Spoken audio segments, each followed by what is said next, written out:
Greetings everyone, Marquis TV. I haven't done a lengthy video for a while, but I plan on doing more. I'm actually leaving for the Rhone Valley this Friday, so I'll be documenting my trip. But today we've got a really special guest, longtime friend, business associate in the wine business, Barry Olivier. He worked for a couple of wine brands. Actually, I found one of his cards that's over 20 odd plus years old the other day, or Academy Brands, which doesn't exist. But Barry's in charge of the Aquilini Brands and their project on Red Mountain. And we're going to be tasting the wines today, and I'm going to get Barry to explain how the project started. It's pretty cool, and Red Mountain is probably one of the great appellations in Washington State. So Barry, over to you. Okay, thanks for having me, John. My Thanks pleasure. for having us. Very exciting. The project is finally starting to come to fruition in terms of where we have wines to sell, and we're introducing to the local community and marketplace. So, as John said, I used to be an importer for many years in British Columbia, managing an elite portfolio of wineries from around the world, and emphasis on old world wines, Italy, France, Spain, but we had everything covered from California to Australia, New Zealand. All over the world, we would import wines. I had a sommelier-led team of salespeople, and our goal was to really put our wines in the hands of those consumers and trade partners that understood fine wine. John was one of them. Marquis has always been high on our list of priorities, and always been a great supporter of the projects that I've been involved in. In 2009, I gave that up to come and join a company in British Columbia. Same people that own the Vancouver Canucks, a family named the Aquilini family. And the goal was to find land, develop it, create vineyards, create wines, and find distribution for those wines. And so to that end, we spent a lot of time looking in Italy, where the family is from originally. So we looked in Italy, we looked in a little bit in France, we looked in California a great deal, even Willamette Valley, Oregon, even British Columbia. We never looked in Washington until one opportunity crossed our desk, which was an auction for 671 acres of Red Mountain AVA land, and it was going to auction November 2013. And so I toughed it out and looked around and really searched high and low between 2010 and 2013. But when 2013 came and that auction arrived, we bought all 671 acres. What was interesting is in that auction, it was the longest auction in the history of Musser Brothers auctioneers.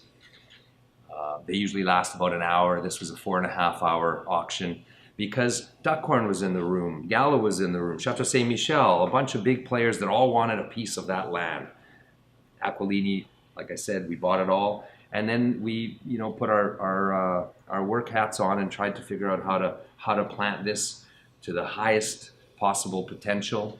And that was 671 acres, and we engaged local experts, we engaged globally renowned winemakers to help us make this the best possible opportunity, and we did by planting 60 acres to a very high density with a very great orientation, high quality clones. We have 10 clones of Cabernet. We have and then stop me if it's going into too much detail, John. Well, I will, all right. But This is really important. This is the important part, because we know where our knowledge ends and where we need to get some other people's knowledge. And we hired Philippe Melka, who's this world-renowned winemaker. He's French trained and born person, winemaker that came from France and ended up in Napa and has got a very successful consultancy in Napa.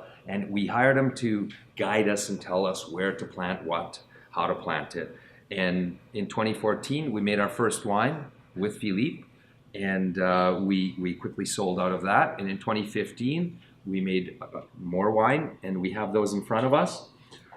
We focused on Cabernet because, well, Cabernet is really epicenter for Cabernet in Washington State.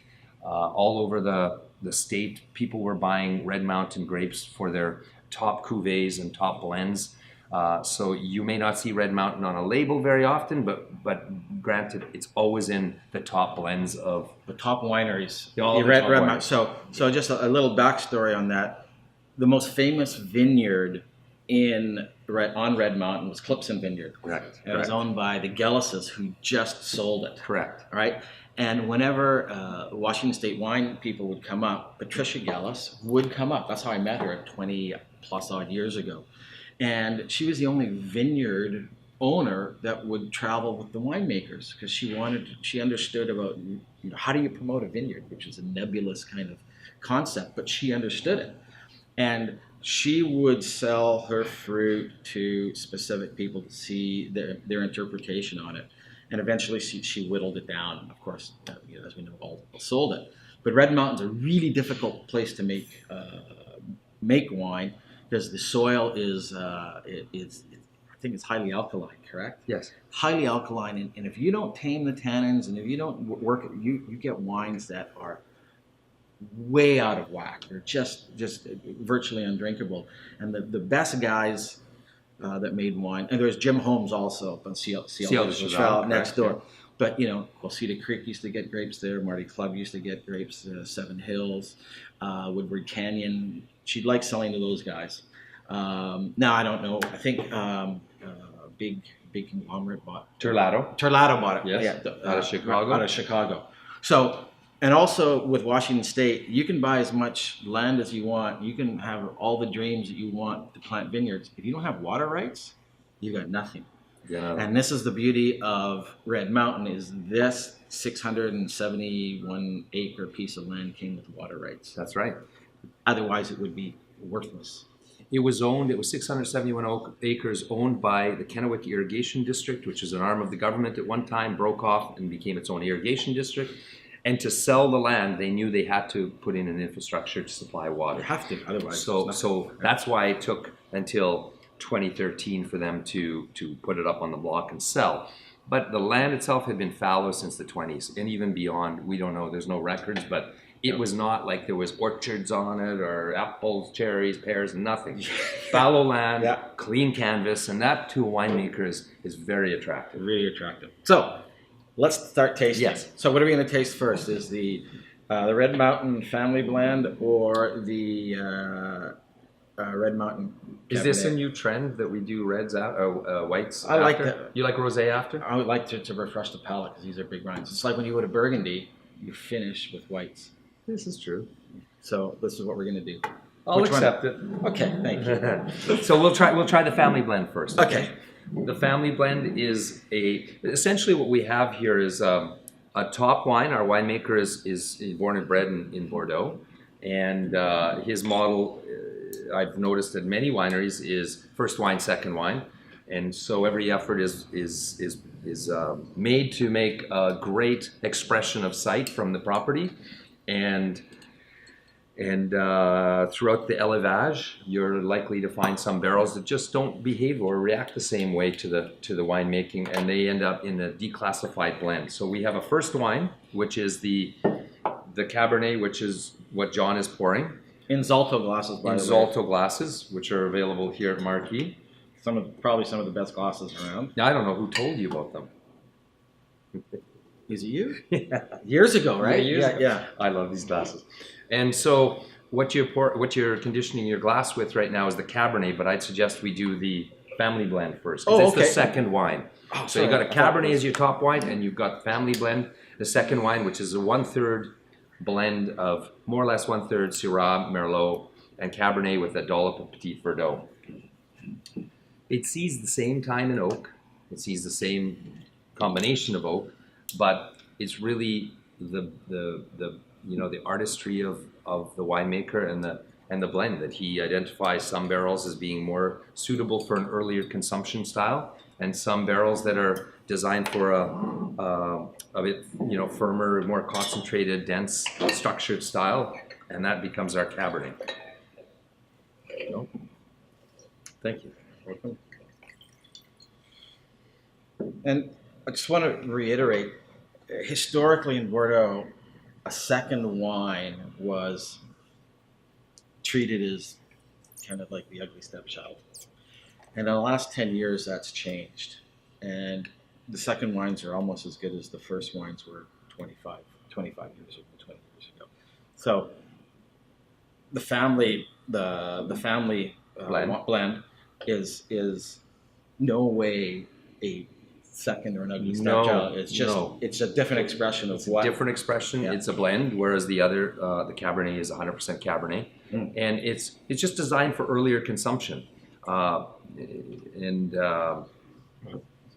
This is, I've tasted these wines out of Riedel glasses. This is completely different. Yeah. Wow. Different, good. Different, better. It brings out more of the finer aspects, more of that shaved cedar, the lead pencil. And some herbaceousness too, eh? Some real nice like thyme and sagebrush. It's pretty good. The first taste of the day is always the best. Exactly. Yeah. Beats a coffee. Yeah. So, and when I say earlier consumption, no way am I saying this is something you can't reach for at least 7 to 10 years. I think it's easily got the structure for a 7 to 10 year aging. But I'm going to drink it now. But yeah, I'm going to drink it now. You're going to drink that. What's the alcohol on it? It's probably 15 plus. I mean, one of the things that it's 14 too. So this one's 14 too. One of the things we're working on Red Mountain is how to get, the phenolic ripeness to happen earlier. Yeah. So you don't have to deal with higher alcohols. And Red Mountain is one of the hottest sites, if not the hottest site in Washington State. So that's going to be a challenge. Yeah. But that's viticulture, and that's all about the viticulture. And fortunately for us, we have Nathan Beatty, who is Philippe Melka's right hand when it comes to viticulture. When Philippe brings in his team, he says, "This is the guy that I use for viticulture," and he really understands shading and AM PM side of the rows, and even how it's planted. So when the sun comes, the sunrise and the sunset, getting the orientation of the vines. Getting the solar radiation just right is so important here. More important than what's in the soil. It's very inorganic soil. So you add whatever you want. So we call it hydroponic viticulture, because it's just real sandy soil that has no organic matter. Yeah. There's no clay, so there's no binding matter. Okay. And so it's a nutrition game that's carried on by our viticultural team. And this is what makes Red Mountain a challenge. It's a challenge, but the results are worth it. This is good. I like this a lot. Let's move on to let's move on to the cab. So this is the first wine's in the store. I forgot what the price is. I'll have to double check. Sorry, folks. Okay. Red Mountain. So this is our top expression. This will be 100% cab. It's on 26, 27 months in brand new French oak. Coopers that I couldn't get by picking up the phone and calling them. They were allocation only barrels. It was Philippe Melka that said, "Okay, I'll talk to them," and he talked to them, and suddenly, in French. Yeah, suddenly everything opened up. Terranceau, Sylvain, Baron. These are the Coopers we use. So you could see much more close, more refined. Yep. Not as aggressive on the palate. Much silkier. Mm-hmm. This is that. I had this at the hockey game. Yeah. And different glasses. Much longer, right? Well, it's pretty refined. It's really good. Mm. Wow. That can age at least 10 years. Yeah. But Rob, can you check on the prices on these and on the shop? Thanks. Wow. I can hardly wait till the vines are 10, 15, 20 years old. Well, let me explain. These are. Because this is. So, when we planted, which was in 2015, we knew that we wouldn't have vines ready for this quality level for some time. You got to debate all day if it's going to be the first harvest or 10 harvests down the road. Right. What we did is we went and contracted with some pretty top vineyards. You said Clipson? Yeah. Our 2014 was 100% Clipson vineyard. Got it. Our 2015 has some Ciel de Cheval in it. It's got some Scoutney flats in it. Okay. It's got some hedges in it. And it also has Corliss Canyons Vineyard and Blackwood. It's got... This is mainly Blackwood. Who's taken over Blackwood, Ken? That's Corliss. It's Corliss has. And here's the rub. So here's the wrinkle, I should say. So Corliss and their vineyard manager, viticulturalist, is Nathan Beatty, who we work with. Got it. So they were going to tear out those vineyards, in 2011, I believe. Okay. At 2011, they're already 30 years old. The vineyard was planted in '83 by Michael Moore.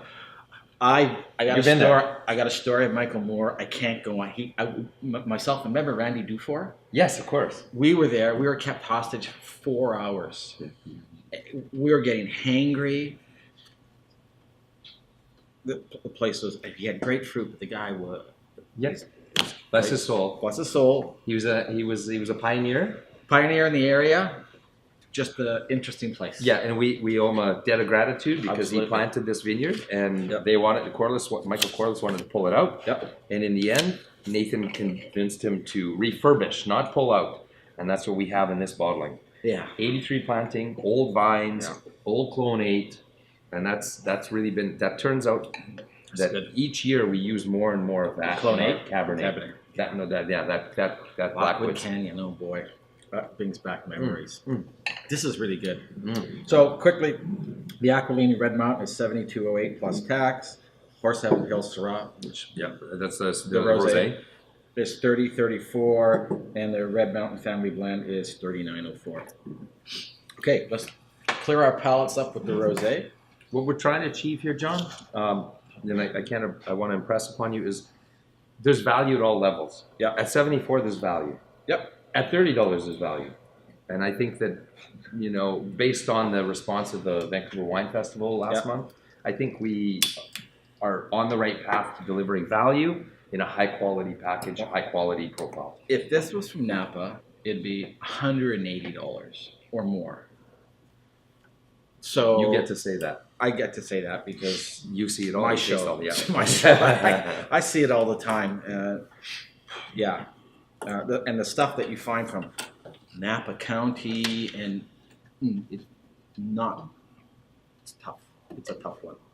So let's a little bit of rosé rinse.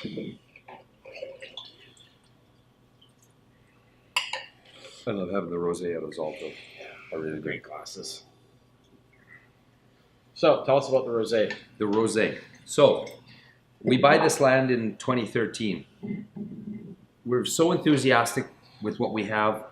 The father, Luigi Aquilini, and I attend an auction by the same auction firm 6 months later, and it's for 1,000 acres of Horseheaven Hills Vineyard. Yep. 350 of those acres are already planted 10 10 years earlier, producing and contracted to Chateau Saint Michel, the state's largest winery. Right. So it's really just a purchase and farm it for Chateau Saint Michel Correct. arrangement. Right. We buy it. We start looking at the vineyards, and Philippe says, that Syrah looks really good. We should consider making a rosé from it. Right. So that's what this is. We decided to make a rosé. It's no saignée. I know that many people make rosé through the work of utilize the saignée method. Right. This is harvesting for rosé at 20 and a half bricks. Interesting. So Okay. that's why, and it's got less concentration, less color of a red wine, but it's harvested, it's pressed right to tank. For rosé, yeah. For and rosé so it doesn't production. have that phenolic ripeness. That's right, that's so right. It gets this color naturally That's right, versus naturally. saignée, which means bleeding. Right, that's right. I like this. Is good. There will be copious bottles drunk at Chateau Clarides this summer. So Very cool. That's cool to hear. there you have it, folks. There's a story on a little bit of story on Red Mountain, Aquilini, the wines, and go forward. And I'm really looking forward to selling these wines in the future. Hopefully, I'll still be in business in the next 30 years. Yeah, that's it. So that'll be 66 years, folks. And it'll be fun. So thanks for listening. Cheers.